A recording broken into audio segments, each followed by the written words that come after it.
Hablando de compositores nuevos y que hay que tener en cuenta, nosotros dimos vuelta a la tortilla, que la tortilla se vuelva, cantaban los republicanos españoles, y en vez de empezar con Fabián Galdi, terminamos el programa con Fabián Galdi. Broche de oro de hoy. ¿Cómo le va, Fabián?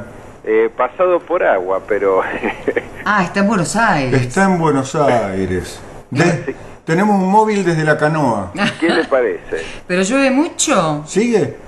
Y sí, es un temporal de esos que, para lo que se acostumbran, vienen con mucha humedad y no menos de 2 o 3 días. ¿Pero se inunda la capital? Y siempre las zonas aledañas al río, que son los barrios que están más bajos. Y Cabildo. Exactamente, desde Cabildo hacia a la costanera sufren problemas. Los barrios por ahí están más alejados de esa zona, están un promedio de 3 metros. ¿Y usted está por ahí? No, estoy afortunadamente a resguardo, pero en una zona que no es inundable. Que se la banca. Que se la banca, sí. Bueno, hablábamos con la negra y decíamos otra vez Godoy Cruz. Es más, para decirlo climáticamente, ¿hace agua?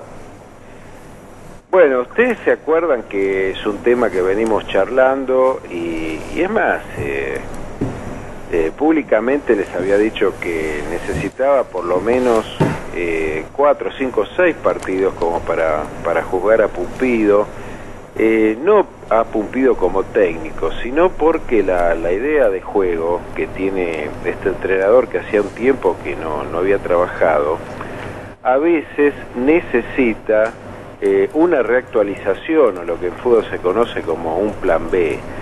Todavía es muy prematuro para abrir un juicio, pero es cierto también que muchas veces nosotros hablamos de los jugadores base del plantel y que era necesario que hubiera paulatinamente un recambio, porque si no, las ausencias de esos jugadores, sea por una expulsión o por un problema físico o a veces por una baja de rendimiento, no puede ser suplida con la misma eficacia por quien viene desde abajo. Entonces ahí es donde noto desde hace al menos unos 2 o 3 años que hay un desnivel y que las divisiones formativas deberían entregar jugadores más formados para el plantel de primera división, porque a veces son chicos a quienes se le da muy poca cantidad de minutos en cancha y saben que tienen una prueba en 20, 30 minutos para demostrar lo que saben y pueden, y si no tienen un éxito probado en ese lapso, probablemente retornen a una división inferior. Ahí es donde todavía no puede cuajar la era Pumpido con sus jugadores, porque evidentemente adolece de esto sin duda alguna. Fabián, Rolando te habla. ¿Cómo te va? ¿Cómo estás? Bueno, habíamos hablado fuera del aire. Esta situación me parece que se viene planteando hace mucho tiempo. Uno de ellos, máximo exponente, me parece que por ejemplo pasó en Buenos Aires con el Kun Agüero. Sí. Cuando lo vendió Independiente, quizás tuvo un buen campeonato allá por el... No quiero caer en error, creo que fue en el 2007, 2008 más o menos. No, un poquito antes. Un poquito antes. Bueno, y él se va, y el mismo Agüero dijo que lamentablemente le hubiera gustado estar en Independiente, pero que con la plata de la venta de este jugador, Independiente termina su estadio. Pero a veces, bueno, el Kun Agüero triunfa hoy en Inglaterra, triunfó en España en el Atlético de Madrid. Pero hay muchos que se van al fútbol ruso, al fútbol de Asia quizás también, y no les va bien. ¿A qué se debe esto? Qué oportuno tu comentario. Para eso lo trajimos, mirá. Sí, mira. Porque, miren, yo alguna vez les comenté y lo ratifico, tuve una experiencia profesional muy importante al haber cubierto campeonatos sudamericanos bajo la era de José Peckerman, ¿sí? Y con todo su equipo de trabajo. Y realmente eran expertos en el tema. Y en esos años, les estoy hablando del ciclo más exitoso que se da entre mediados de la década del 90 hasta el 2001, después se continúa, pero ya se hablaba que la generación de jugadores que venía debajo de esta adolecía de principios básicos en un futbolista de divisiones inferiores en cuanto a la técnica. Por ejemplo, chicos con muchos problemas para cabecear, para el remate al arco, para tener nociones de estrategia dentro de la edad, y que estaban abandonados a su suerte, excepto aquellos que se veían que era un diamante en bruto, y que ahí aparecía la codicia de los representantes que en esos años, imagínense, en los plenos 90, estaban absolutamente en auge. Bueno, esta gente lo que fue logrando fue rapiñar, si se me permite el término, a jugadores de edad muy temprana, chicos de entre 12, 14, 15 años, y obtener de su propia familia un permiso a través de darle algún beneficio económico al padre o a la madre, que en realidad era un beneficio económico muy pobre, no había ninguna expectativa de crecimiento, sí. Y ustedes saben que muchas veces son hogares muy vulnerables a las crisis económicas, y bueno, cuando hay una oportunidad de esta se aprovecha. Bueno, Fabián, también sí. No sé si vos recordás lo que pasó hace un tiempo atrás con Eric Lamela, que hoy triunfa en la Roma. Recuerdo que cuando Eric Lamela tenía alrededor de 11, 12 años, vino a buscar sí. El Barcelona. 12 años. 12 años el Barcelona, y River no se lo quiso dar. Claro. Bueno, después triunfó en River, bueno, se fue al descenso también, hoy sí. Triunfa en Italia. Pero son, me parece, situaciones que se viven a diario en el fútbol argentino. Claro. Uno juega, quizás gana un campeonato, una temporada, y ya inmediatamente parte a Europa, y quizás en Argentina no los vemos más. El caso de Lamela se dio también en un contexto muy particular, porque los padres de Lamela tenían dentro de todo una situación equilibrada en lo económico, entonces lo pudieron sostener. River le hizo un precontrato y lo pudo transferir años después, jugador más formado.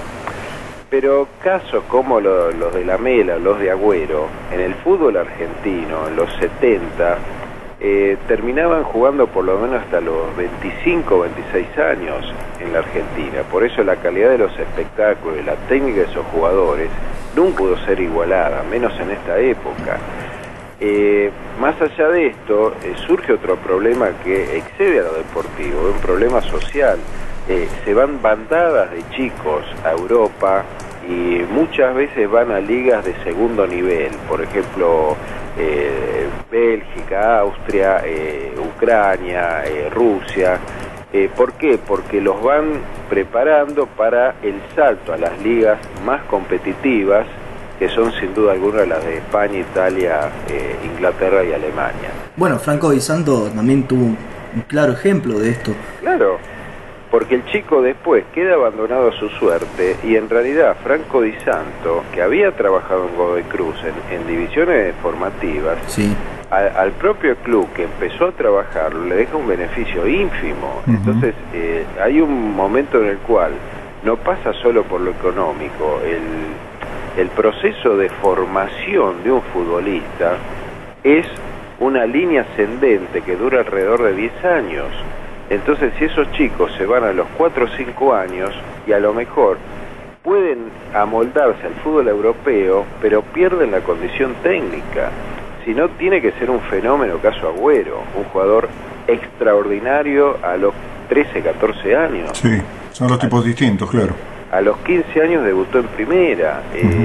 Contaban, por ejemplo, que Agüero a los 11 años lo hacían practicar córner en la cancha grande, que tiene dimensiones, un ancho de 70 metros, porque el remate de Agüero, que era la suma de precisión y potencia en ese pie chiquito, en ese cuerpito desgarbado, tenía la misma potencia de un jugador de por lo menos de 18 o 19 años. Entonces ya se trataba de un jugador que estaba observado por todos, Independiente no lo pudo retener más y no lo hubiera transferido por una cifra muy superior.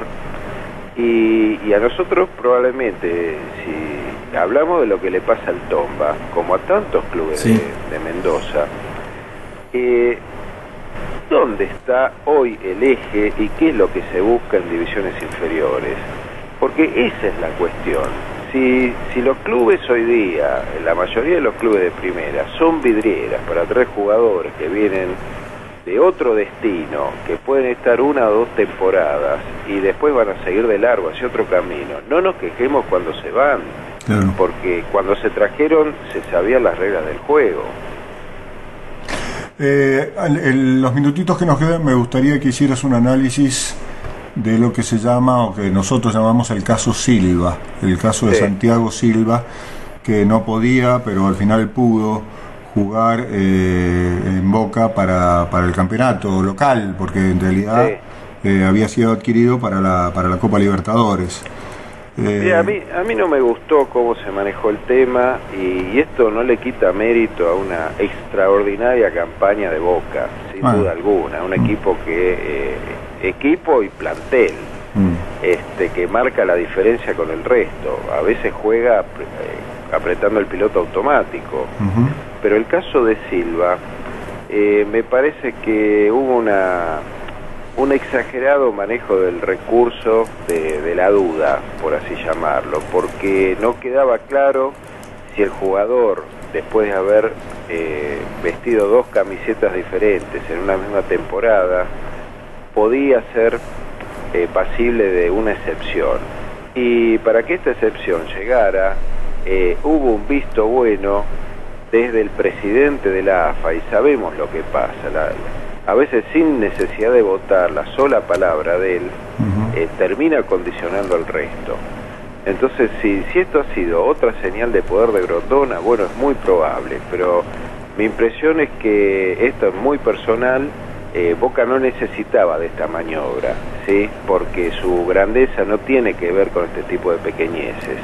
Para mí, evidentemente, se debió haber respetado el reglamento hasta el final de campeonato, porque esto es lo mismo que un equipo amenazado con el descenso dijera, bueno, no, paremos y cortemos los descensos.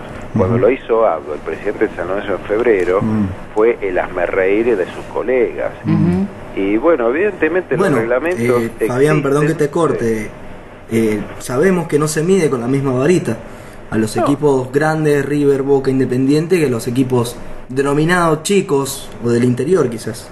Mira, este caso de Silva es muy particular, Rolando, porque puede sentar un antecedente y hay que mirarlo con lupa desde ahí. Boca pudo no haber hecho el pedido, tampoco tenía tantos problemas, porque Boca tiene sin duda algunos delanteros como Zitanich, Blandi, Viatri está volviendo en no más de 8 semanas. Pero fíjate, se le lesiona a Zitanich y lo ponen a Moche. Entonces, claro, son situaciones en las cuales hay una riqueza en un plantel que es innegable. Pero mira, aprovecho ahora porque empezamos el comentario hablando de lo que a mi entender le está sucediendo a Godoy Cruz, que era falta de recambio. Bueno, Boca esa política de recambio nunca la perdió. Entonces, más allá de los nombres de los consagrados, los Riquelme, los Schiavi, lo que era Palermo, iba germinando debajo una segunda línea en la cual todos esos jugadores, muchos de esos han jugado ayer, venían con muchos minutos en cancha durante más de 1 año y medio. Esto se empezó a dar en el 2010. Claro, esos jugadores hoy día juegan en primera división y cada uno es como si tuviera ya 15, 20 partidos.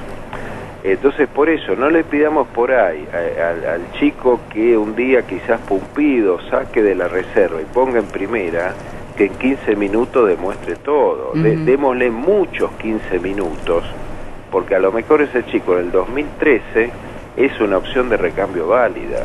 El que no tiene problemas de recambio es el ex director técnico de Godoy Cruz y de Banfield. No, ese recambia. Ve la luz y pasa Sí, para el otro es lado, terrible. me parece. Es recambio fácil, sí. Miren, lo más gracioso es que ustedes se acuerdan, sé que él viene del fútbol de Arabia Saudita, ¿sí? Con cuentas bancarias que hasta por pudor no decimos públicamente, pero es cierto, él es un típico producto del sistema futbolístico. Tampoco Da Silva está dentro de las generales de la ley. Pero es un papelón. Pero ¿sabes qué pasa, Miriam? En el momento en el cual él empieza a vislumbrarse que se puede ir de Godoy Cruz, era porque en Uruguay se suponía que iba a ser el técnico de Nacional. Bueno, ahora se da vuelta y aparece Peñarol en escena, que es el archienemigo. Sí. Entonces, ahí es donde también surge, cuando se firman los contratos, una cláusula leonina, a todas luces leonina, que se llama cláusula de rescisión.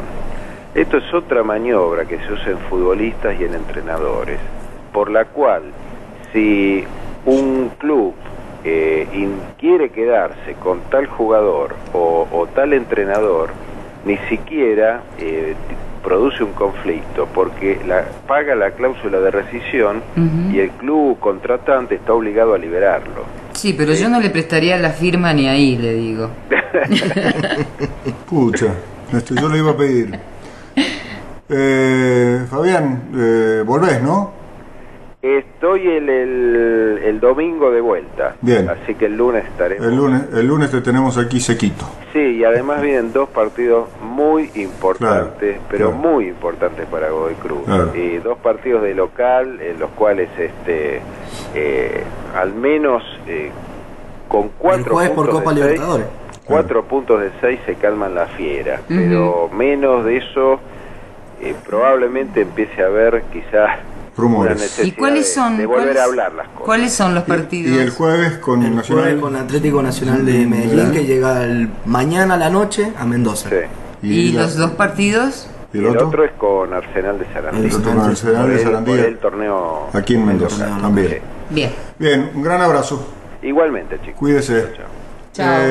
Nosotros ponemos música y creo que nos vamos, ¿no? Después de esto. O antes de la música. Vienen los chicos de Línea Editorial 2. Editorial número 2, que ya están ahí en la gatera.